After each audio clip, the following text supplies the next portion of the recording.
Hello guys, আসসালামু আলাইকুম। চলে আসলাম কাজে এসে কি করব, কোনো কাজ নাই। প্রচুর খিদা লাগছে আমার, ক্ষুধার জ্বালায় বাঁচতেছি না। তো একটা পতরা নিয়ে আসলাম, তার সাথে একটা দুধ চা নিয়ে আসলাম। হঠাৎ করে এখানে এসে বসার পরে দেখি একটা দুইটা করে অতিথি পাখি চলে আসছে। তখন চিন্তা করলাম আমার ক্ষুধা লাগছে, আমার কাছে অনেক খারাপ লাগতেছে। তো এদেরও তো ক্ষুধা লাগে, তাই না? তো বসে বসে আমি নিজেও খাইতেছি, তাদেরও খাওয়াইতেছি।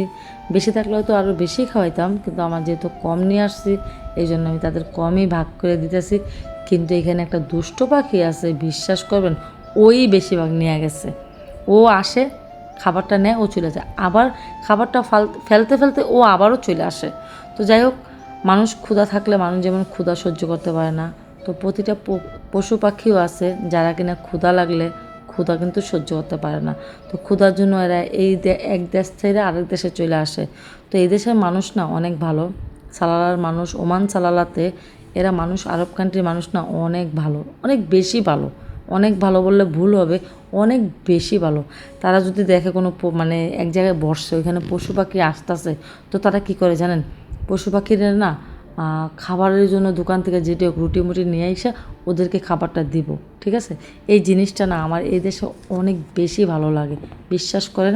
আর এই দেশে মানুষকে যতটা ইজ্জত করে তার চেয়ে বেশি পশু পাখির ইজ্জত করে। এই দেশে পশু পাখি ধরা নিষেধ, পশু পাখি ধরে তুমি নিয়ে যাবা খাইবা, এটা হইব না। আর যদি কেউ চুরি চামানি করে সেটা তো আলাদা করা, চোর তো চুরি, তাই না? কিন্তু সাধারণ মানুষ কখনো এগুলি ধরার সাহস নেই।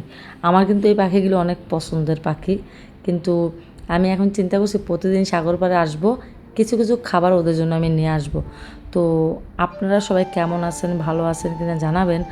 আর সত্যি কথা বলতে কি, আমরা প্রবাসীর কষ্ট বিশ্বাস করেন কেউ বুঝতে চায় না, প্রবাসীর কষ্টটা। প্রবাসী মানুষ সারাদিন, এই যে আমি এইখানে এসে বইসা রয়েছি, বিশ্বাস করেন 9 ঘন্টা 10 ঘন্টা আমি এখানে বসে থাকি। ডিউটি করতে আসি, এখানে বসে থাকি, গাড়ির মধ্যেও বসি, এখানেও বসি, মানে অনেক রৌদ্রু, কিন্তু ঠান্ডা বাতাস অনেক বেশি, প্রচুর ঠান্ডা বাতাস, ঠিক আছে? তো প্রবাসী মানুষদের না বাংলাদেশে মানুষ কখনো বুঝতে চায় না প্রবাসীদের জীবনটা কিভাবে কাটাইতেছে। কখনো কেউ জিজ্ঞাসা করে না যে প্রবাসের মাটিতে তোমরা কী করো। শুধু কি জিজ্ঞাসা করে প্রবাসীদের জানেন? টাকা, টাকা, টাকা।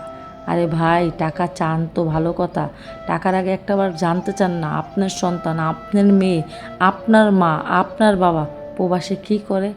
অনেক কষ্ট করে, বিশ্বাস করেন। তো প্রবাসীদের জন্য প্লিজ দোয়া করবেন, যাতে তারা যেখানেই থাকে যেভাবে থাকে ভালো থাকে। আর সাগর